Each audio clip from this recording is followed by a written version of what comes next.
hindi na matutulog si mama, kakarga na lang kay Lucky. Kasi takot si Lucky sa putok.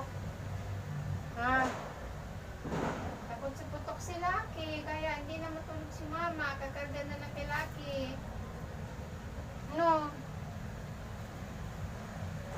Si Yuka nga bunso, oh, hindi nga natatakot sa putok. Si Lucky, duwag. Wala. Nagtatago si putok to eh. Kawawa naman ng baby na ito. Takot sa putok. Uy, kawawa naman talaga. Kawawa naman talaga yan.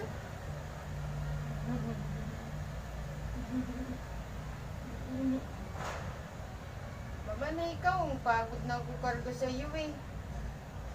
Di ba Yuka?